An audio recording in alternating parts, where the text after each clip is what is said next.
પ્રસ્તુત છે પ્રાસંગિક મેલેરિયા સાવચેતી અને જાગૃતિ. સંપાદન અને પઠન આરતી ભટ્ટ. વિશ્વ મેલેરિયા દિવસ દર વર્ષે 25 એપ્રિલે મનાવવામાં આવે છે. આ દિવસની ઉજવણીનો હેતુ લોકોને મેલેરિયા રોગ વિશે જાગૃત કરવાનો છે.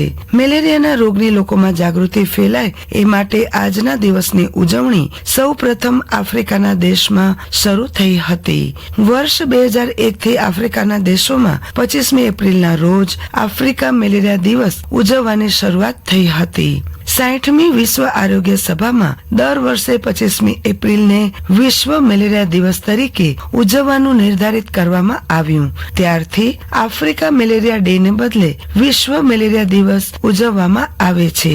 ભારત સરકારના સહયોગ અને માર્ગદર્શનથી ગુજરાત સરકાર અને રાજ્યનું આરોગ્ય તંત્ર આગામી 2030 સુધીમાં ગુજરાતને મેલેરિયા મુક્ત રાજ્ય બનાવવા પ્રતિબદ્ધતા સાથે પ્રયત્નશીલ છે. આ વર્ષે 2025માં વિશ્વ મેલેરિયા દિવસની થીમ છે મેલેરિયાને શૂન્ય સુધી પહોંચાડવાનો સમય, નિવેશ કરો, નવું કરો, અમલ કરો. મેલેરિયા તાવ એ એક પ્રકારનો ચેપી રોગ છે જે મચ્છરોને કારણે થાય છે, જે માદા એનોફિલિસ મચ્છરના કરડવાથી થાય છે. આ માદા મચ્છરમાં ખાસ પ્રકારના બેક્ટેરિયા જોવા મળે છે જેને મેડિકલ ભાષામાં પ્લાઝ્મોડિયમ તરીકે ઓળખવામાં આવે છે. આ માદા મચ્છરમાં બેક્ટેરિયાની 5 પ્રજાતિઓ છે જે મેલેરિયાને ફેલાવે છે. જેવો આ મચ્છર કરડે છે, પ્લાઝ્મોડિયમ નામનો બેક્ટેરિયા વ્યક્તિના શરીરમાં પ્રવેશ કરે છે, જે પછી તે દર્દીના શરીરમાં પહોંચે છે અને અનેક ગણો વધે છે. આ બેક્ટેરિયા લીવર અને રક્તકણોને ચેપ લગાવીને વ્યક્તિને બીમાર બનાવે છે. જો સમયસર સારવાર ન કરવામાં આવે તો આ રોગ જીવલેણ પણ બની શકે છે. મેલેરિયા પરોપજીવી જંતુઓથી થતો રોગ છે જે સમયસરની ઉચિત સારવારથી અટકાવી શકાય છે. આ બીમારીના લક્ષણો શરૂઆતથી જ દેખાવા લાગે છે. મેલેરિયાના લક્ષણો વિશે જાગૃત રહે તે જરૂરી છે. આ સમસ્યા મુખ્યત્વે માઇક્રોસ્કોપિક પરોપજીવીઓને કારણે થાય છે. જ્યારે મચ્છર માણસને કરડે છે ત્યારે તેના શરીરમાં પરોપજીવીના ફેલાવાને કારણે આ સમસ્યા થાય છે. મેલેરિયાના લક્ષણો વ્યક્તિના ચેપના 10 દિવસથી 4 અઠવાડિયામાં દેખાવા લાગે છે. કેટલાક કિસ્સાઓ એવા પણ છે જ્યાં આ લક્ષણો ઘણા મહિનાઓ સુધી દેખાતા નથી. આનો અર્થ એ થયો કે પરોપજીવી શરીરમાં પ્રવેશ્યો છે પરંતુ તે સુષુપ્ત છે.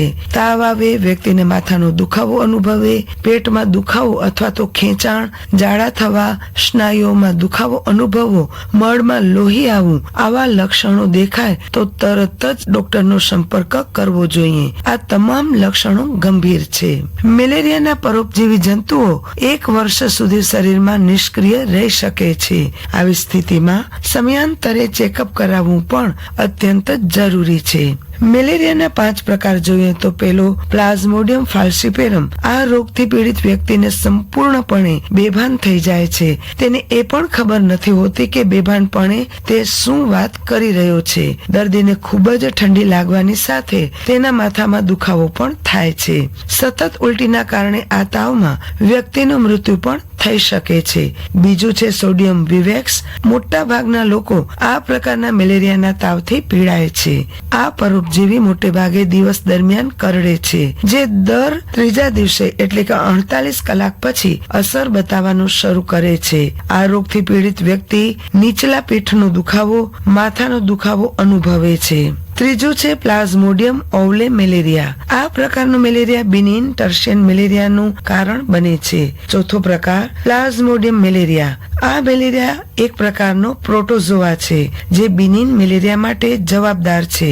5મો પ્રકાર છે પ્લાઝ્મોડિયમ નોલેસી. આ મેલેરિયાથી પીડાતા દર્દીને શરદીની સાથે તાવ રહે છે. મેલેરિયાથી બચવા અને સાવચેતીના પગલાંની વાત કરીએ તો ઘરની આસપાસ ગંદકી અને ગંદા પાણીને ભેગા થવા ન દેવા. રોજ નિયમિત સ્વચ્છતા અપનાવી મચ્છર ઉત્પત્તિના ભયસ્થાન સમજી તેને હંમેશા દૂર રાખીએ એ વિશે સ્વયં જાગૃત થઈ અન્યને પણ જાગૃત કરીએ એ આજના દિવસની સાર્થકતા.